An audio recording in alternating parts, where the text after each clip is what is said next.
Hoy, first time in 19 years mga kapatid no na ang presidente ng USA o ng Amerika ay tinawagan ng presidente ng Pilipinas para pumunta mismo sa White House. At yan ang ating panonoorin ngayon mga kapatid dito mula sa channel ni Sa Iyong Araw. Yan, baka di ka pa nakakapag-subscribe sa kanya mga tol. Syempre bisitahin mo na ang kanyang channel, subscribe ka na, panoorin mo na yung ibang mga video ni Sa Iyong Araw. Gustong gusto ko rito yung mga Bible verse niya mga kapatid So yan ang ating panonoorin ngayon, no? In-invite daw ng presidente ng Amerika ang ating presidente. So bigyan na natin to ng reaction video. Total, wala na rin naman tayong hinihintay na. Panoorin na natin to mga tol.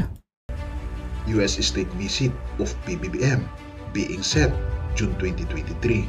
Ang presidente ng Pilipinas ay nakatakdang bumisita sa United States at ito ang kauna-unahang beses na mismo si President Joe Biden o mismong presidente ng United States ang personal na lumapit sa ating Pangulo upang imbitahin siya na pumunta ng United States. At ito ang kauna-unahan sa loob ng 19 years. Biruin mo, no? Napakarami ng mga presidente ang dumaan, no?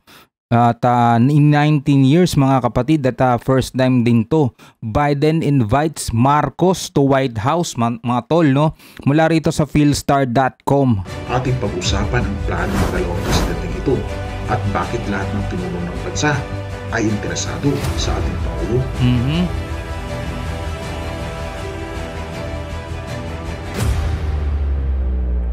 Sa Iyong Araw.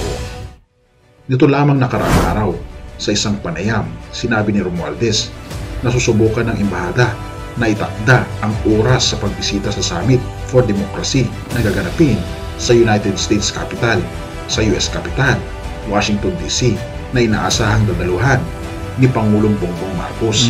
We are going to start working on that one as a possibility, Romualdez said in a briefing with visiting Filipino journalists. Ikapat ito ni Romualdez. It is not a goal, it is our view for a Philippine president to come to Washington DC. And of course, the White House is also looking at it as such. The Summit for Democracy may be an opportunity for us to schedule it, but it is still up in the air of course. Ito pa ang banggit ni US Ambassador Jose Manuel Romualdez. Pero bago ang lahat, ipapakilala ko muna kung sino ba si Jose Manuel Babe del Gallego Romualdez. At kung ating makikita, Romualdez din, no? Kamag-anak din siguro to. Mga kaibigan, siya rin ay isang Romualdez. Siya ay isang Pilipino mamamahayag, publisher at business executive na kasalukuyang ambassador ng Pilipinas sa United States. Dati siyang nagsilbi bilang special envoy ni Pangulong Rodrigo Duterte sa United States din. At balik na tayo sa ating usapan mga kaibigan. Dahil nito lamang sa sideline na naganap noong bumisita ang ating Pangulo sa New York, inimbitahan siya personally ni Joe Biden na bumalik sa United States upang pag-usapan ang mga importante mga bagay patungkol sa ikauunlad ng parehong bansa, ang bansang Pilipinas at ang bansang United States. Ika pa dito, Marcos set to visit US at least twice in 2023. Ika pa ni Ambassador Romualdez, nakatakdang bumisita si Pangulong Ferdinand Marcos Jr. sa United States ng 2 beses sa susunod na taon, sinabi ng country's top diplomat sa Washington noong Friday. Ayon kay Philippine Ambassador to the US na si Jose Manuel Babe Romualdez, dadalo si Marcos sa ikalawang Summit for Democracy na gaganapin sa June 2023. Pinangunahan ni US President Joe Biden ang first Summit for Democracy noong December 2021. Romualdez said, the US would also host next year's Asia-Pacific Economic Cooperation's annual meeting. President Marcos will be coming to the United States, definitely for sure at least twice next year, he told ANC's Head Start. Ibinunyag niya ito nang tanungin patungkol sa posibleng state visit ni Pangulong Marcos sa United States sa susunod na taon. We've discussed that with the White House and of course, they're very open to that. They see that as an important part, he said. We haven't had a state visit here for 13 years now. We have not had a Philippine president come officially to the United States since about 8 years ago. Pero alam niyo ba na may naging issue ito sa Pilipinas? The last Philippine leader who visited Washington was Benigno Aquino III. He went to the White House for an official visit in 2012. Bakit kayo bumisita ang dating Pangulong Benigno Aquino III sa Washington? Hindi kaya nagkaroon ng secret agenda ang dating Benigno Aquino sa White House? Ano sa tingin niyo mga kaibigan? So bumisita rin pala dati si si Noynoy. Pero ang pagkakaiba nito ngayon, si Biden mismo yung ang nag-iimbita na pumunta yung presidente ng Pilipinas sa White House. Well, kung ano man yung mga pag-uusapan doon, siguro naman ito'y makakabuti naman talaga sa ekonomiya, lalong-lalo ng ating bansang Pilipinas. Ang patungkol dito, ayon sa mga nakalat nating impormasyon, ang last state visit ng Philippine leader ay naganap noong 2003 na malugod umanong tinanggap ng dating Pangulong George W. Bush ang pagdating ng dating Presidente Gloria Macapagal-Arroyo at kalaunay na lamang din ito ng dating Pangulong Rodrigo Roa Duterte. Ang totoo patungkol sa pagbisita ito na si Rodrigo Duterte na hindi siya kailanman bibisita sa Washington dahil ito sa mga US officials criticism at para naman sa unang paglalakbay sa US. Simula nang maging Pangulo ng bansa si Bongbong Marcos, dumalo agad ang ating Pangulo sa 77th United Nations General Assembly noong September. At alam nyo ba, ang pinagmitingan ng mga ito, as usual, ang pupuntahan ni PBBM sa United States ay hindi kaya dahil sa mga gold reserves na naka-imbak sa World Bank? Ano sa tingin nyo mga kaibigan? So ano sa tingin niyo mga tol tungkol sa bagay na yan? Ito'y usapang ginto ulit. Ang patungkol dito, malaya kayong mag-isip mga kaibigan. Dahil ito ang first time na siya ang kauna-unahang in-invite ni Biden personally na pumunta sa US since noong panahon ni Gloria for 19 years. At alam nating lahat na bihira lang itong mangyari na ang isang presidente ng United States ay imbitahin personally ang presidente ng bansang Pilipinas. Well, kasi mga tol, nung napatalsik si tatay niya, dating Pangulong Ferdinand Marcos, may kinalaman kasi dun yung Amerika. So, syempre, alam naman ni Biden yung history nun mga tol. So, ito, iniimbitahan niya si Bongbong Marcos para sa sakali na kung ano man ang kaganapan, at least may kaibigan na siya, Kaibigan na siyang Marcos, mga tol. Dahil nga, marami nagsasabi, di ba, na yung gold reserves nga mga tol ng pamilya Marcos nandiyan yan sa iba't ibang mga bangko sa Amerika. So hindi natin alam mga tol, yun ay nananatiling kuro-kuro pa rin. Ano sa tingin ninyo? Comment kayo sa baba. At alam niyo ba na malapit ang dating Pangulong Marcos Sr. sa United States kung saan in-invite pa siya ng dating Pangulong Ronald Reagan na pumunta si President Marcos Sr. sa United States na kung saan ito yung time na very proud tayo bilang isang Pilipino at sobrang napabilib ng dating Pangulong Ferdinand Marcos Sr. ang dating presidente ng US na si Ronald Reagan. So like father like son, parehong inimbitahan ng personal ng presidente. Dahil sa sobrang talino nitong magsalita sa kanyang mga speeches. At pwede mo itong panoorin mga kaibigan sa Reagan Library sa YouTube. Alam nyo ba kung bakit napaka-espesyal ng trato ni Joe Biden sa ating presidente? Dahil si Senyor at si Junior ay like father like son. Nakikita na ni Biden na malaki nga talaga ang ikauunlad ng ating bansang Pilipinas. Kaya inuunahan niya na patibayin pa ang alyansa nito sa Pilipinas. At alam kaya nito na may matinding kapangyarihan na tinatago ang ating Pangulong Bongbong Marcos. At syempre, dahil din ito sa sobrang husay ng ating Pangulo pagdating na rin sa pamamalakad sa ating bansa, lalong-lalo na sa ating ekonomiya.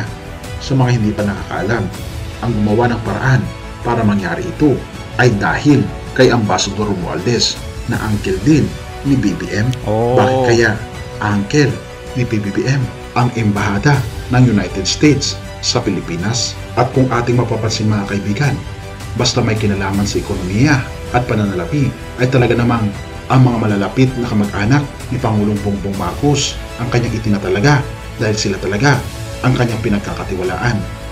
Hindi kaya may tinatago silang malaking sikreto patungkol sa alam nyo na. Ano sa tingin nyo mga kaibigan? Ano sa tingin nyo dyan? Patungkol sa kuro-kurong ito, i-comment mo naman sa ibaba upang malaman ko rin ang iyong saloobin. Well, mga tol, hindi natin pinapapaniwala kayo sa mga bagay-bagay na ganito. Ito ay kuro-kuro ng may akda, no? So siya ay may karapatan naman sa kanyang mismo nga palapalagay at kuro-kuro. Gayon din naman kayo, mga tol, no? So pwede kayong makipag-komento, mag-comment ng inyong opinion, pero ito ay komento o kuro-kuro ni sa iyong araw, no? Kayo sa tingin ninyo, mga tol, ano kaya ang mga susunod na mangyayari, at ito ba ay may kinalaman sa tinatawag na Marcos Gold, mga tol, no? Comment kayo sa baba. At katulad din siya sa ating dating tinalakay, ang patungkol sa secret sidekick ng ating Pangulong Bongbong Marcos na si Ferdinand Martin Romualdez.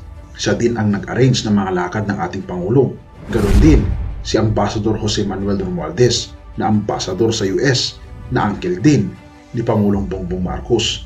Kaya nga naman, isang katanungan, bakit kaya puro kamag-anak? Hindi kaya may mga lihim na koneksyon ng mga ito? O sadyang pinagkakatiwalaan lang talaga ng ating Pangulo ang kanyang mga kadugo? Well, kung ako ang tatanungin, syempre, mas pinagkakatiwalaan ko ang aking mga kadugo o kapamilya, lalong-lalo na kung patungkol ito sa malalaking mga pera.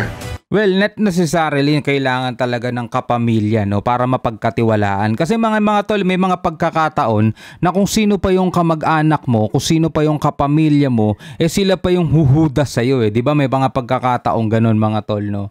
So, sa pagkakataong ito, mga kapatid, siguro, no, sa dinami-dami ng mga taong nakapaligid sa kanya, nakitaan niya mismo ng katapatan itong mga to, no. Siguro mga matatagal niya ng kasama. Syempre, kapamilya niya 'to, malamang matatagal niya ng kasama yan, at during ng time na talagang nasa ibaba sila at nasa, alam nyo na, mga tol, talagang napagkatiwalaan, hindi sila iniwan, hindi sila binitawan, at alam niya na itong mga to mapagkakatiwalaan ko. May mga time kasi naman, mga kapatid, na kung sino pa yung hindi mo kamag-anak, hindi mo kaano-ano, sila pa talaga yung mapagkakatiwalaan mo kaysa sa mga kamag-anak mo. May mga instance, no, may mga pagkakataong ganun, no, pero hindi ganun siguro dito, no, sa pamilya nila, na kung sino yung kamag-anak hindi mapagkakatiwalaan. Siguro sa pagkakataong to, talagang yung kapamilya nila ang alam ni President Marcos na talagang ito, kampante ko rito, ito talaga yung makakatulong sa akin, itong mga to,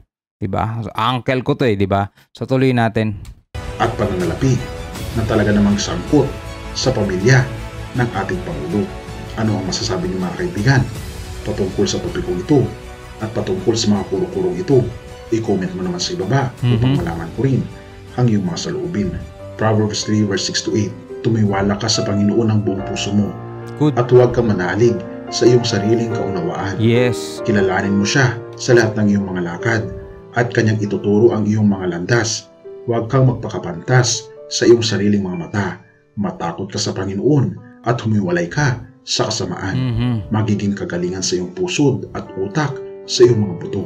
Ang ganda nitong talatang to, mga kapatid. Letra by letra, no? Wala nang paligoy-ligoy pa. Napakaganda, no? Kilalanin mo siya sa lahat ng iyong mga lakad at kanyang ituturo ang inyong mga landas. Ibig sabihin nun, mga tol, no, kung meron kang mga desisyon sa buhay, meron kang mga tatahakin, meron kang mga kailangan pagpapasya, no? Kailangan kilalanin mo ang kanyang kakayanan, na itong bagay na to ay way niya para ipakita sa iyo na ibinibigay niya yung mga biyaya, no, para sa iyo, at wag kang mawalan ng tiwala sa kanya. Lagi mo siyang isasaalang-alang sa iyong mga desisyon. Sabi nga rito, wag kang magpakapantas, o tipong wag kang masyadong umasa lang sa iyong kaalaman, no. Wag kang umasa, wag kang magmataas na matalino ko. Yung mga ganun, mga kapatid, no, sa iyong sariling mga mata, o kung ano yung nakikita ng mata mo, yun na agad yung gusto mong husgahan. Lagi kang magbigay ng banal na takot sa kanya, kasi may nakalagay dito, matakot ka sa Panginoon. Hindi ibig sabihin ng matakot ka sa kanya, lumayo ka sa kanya, no? Ibig sabihin ng banal na takot, hindi pong wag kang gagawa ng mga masasama kasi alam mong nandiyan siya nakamasid lang sa iyo, yan, at humiwalay ka sa kasamaan.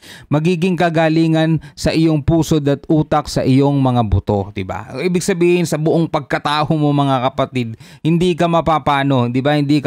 Hindi ka mapapahamak basta alam mo yung pananampalataya mo, yung pagtitiwala mo nasa kanya lang, no? Tunay nga, mga kaibigan, na huwag tayo magtiwala sa ating mga sariling kakayahan, kundi magtiwala lang tayo ng ating buong puso sa ating Panginoong Hesukristo. Maganda yan eh. Iba kasi bibigyan ng opportunity, ay hindi ko kaya yan. Diba? Wala naman mga tol doktor na pinanganak na doktor na agad eh. So umpisa hindi nila alam yung mga bagay-bagay na ganyan. Inaral nila yan. So ikaw mga tol dapat magtiwala ka na kakayanin mo yan. Yung iba naman, kayang-kaya ko yan. Hindi ko kailangan ng tulong ng kahit kanino. May magano naman, masyado naman na mapagmataas, no? Hindi na kumikilala sa dakilang may likha. Dahil siya lang ang magbibigay sa atin ng matuwid na landasin patungo sa tunay na kaligayahan. Yes. At syempre patungo sa langit na bayan. Kaya naman mga kaibigan, ipasakop natin ang ating buhay sa ating Panginoon ngayon. Kilalanin natin siya ng mas malalim sapagkat siya ang magbibigay sa atin ng daan patungo sa tunay na kapayapaan. Purihin ang Diyos at salamat kaibigan sa iyong panonood. Alright mga kapatid, anong masasabi ninyo dito sa video yung pinanood natin? First ulit in 19 years mga kapatid na inimbitahan mismo ng US President ang presidente ng Pilipinas para dalawin ang White House. Yung ibang mga presidente, Gloria Macapagal, Noynoy, diba? Pumunta nga sila dun sa White House pero ito kakaiba to, no?